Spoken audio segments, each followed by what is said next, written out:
All right, let's take a look at the basics of satellite motion. In other words, what keeps an object in orbit around a planet or a planet in orbit around a star? So let's examine some of those questions. All right, so here we've got the Earth, okay, and so there's the curve of the Earth, and here we have someone. Clearly, this is not drawn to scale, and he's going to be throwing a baseball. All right, so let's give him a baseball, and he's happy and having a good time because he is out throwing a baseball instead of being inside taking notes on physics. Let's see, and I'm looking for, there it is, freehand shape. All right, now we understand that when he throws the ball, it's going to make a little curved path, something like a parabola. Now, if he throws it a little bit harder, then the curve will come out a little bit further. Okay, but it still has that curved parabolic shape. And then if he throws it a little bit harder, it comes out a little bit further. Now, I want you to imagine, and these curves aren't matching up quite exactly perfectly, but I want you to imagine, what if he threw it hard enough that it did this?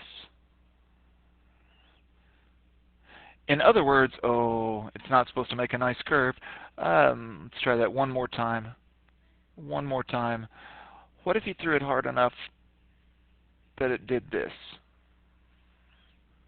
There we go, that's better.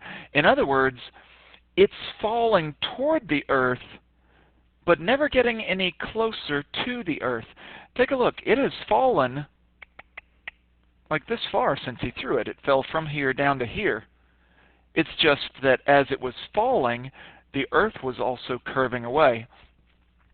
And so the curve of the flight path of the ball is exactly matching the curve of the Earth. And so in this process, even though it's falling towards Earth, it never gets any closer to Earth. And that's how objects remain in orbit around Earth, is they're actually moving with a tangential velocity great enough that they are falling toward Earth at the same rate that the Earth is curving away. Now, if you think about this, you know, a lot of people are under the mistaken idea that there's not gravity on the satellites in space. If that were true, if there were no force on this ball, then if he threw it, it would just continue straight out this direction, okay, and it would continue on that direction. But that's not what happens. It is pulled downward by the Earth, and it just happens to be pulled at exactly the same rate that the Earth curves away. And so even though it's falling toward Earth, it never actually gets any closer. All right? And that's the basic idea behind satellite motion. One more thing that I'll say about satellite motion is that when you consider an object in orbit around the Earth, let's see. So let's draw Earth real quick. We'll make it a nice, pretty little green color. There it is. There's Earth. And now we'll draw an imaginary orbital track. And we'll make that track right here. Okay. And so here's Earth, and here's an object traveling around it. Remember that object, let's just say this satellite that's moving around and around, this object is actually traveling in a circle, in a circular path. Okay? And that means it is accelerating. And I'll ask you which way, and you should know by now, any object in a circle is accelerating toward the center of that circle. And that's the centripetal acceleration. And the only way that you can have that centripetal acceleration is if you have that centripetal force. And so you must have. Let's draw a few vectors on here. First of all, we'll just draw its tangential velocity vector. And so here's going to be its velocity, and it's tangent to the circle at that point.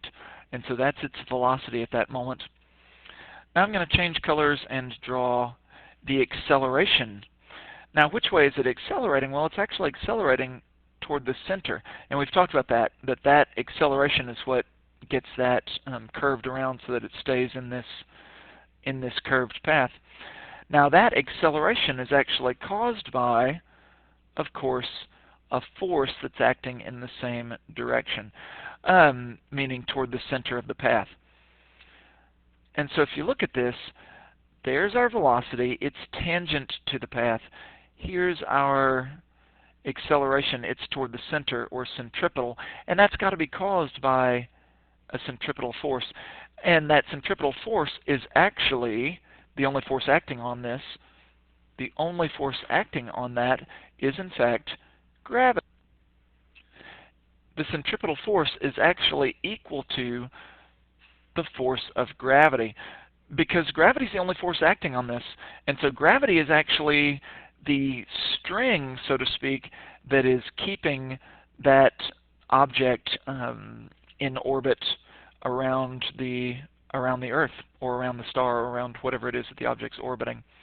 All right, and of course gravity can be calculated either using Newton's universal law of gravitation, where you've got the product of the two masses divided by the distance between their centers squared, or if you happen to know what the acceleration due to gravity is at that point, you could use it.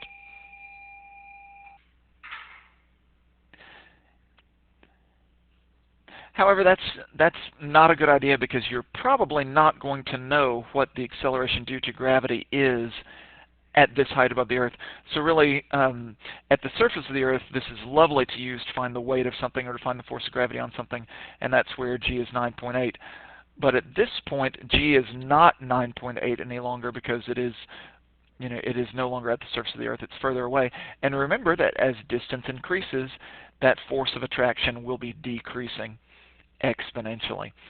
All right, and so this is probably Newton's universal law is probably the way that's more likely to be useful for you in this case. All right, good luck. I hope that was helpful, and have a good day.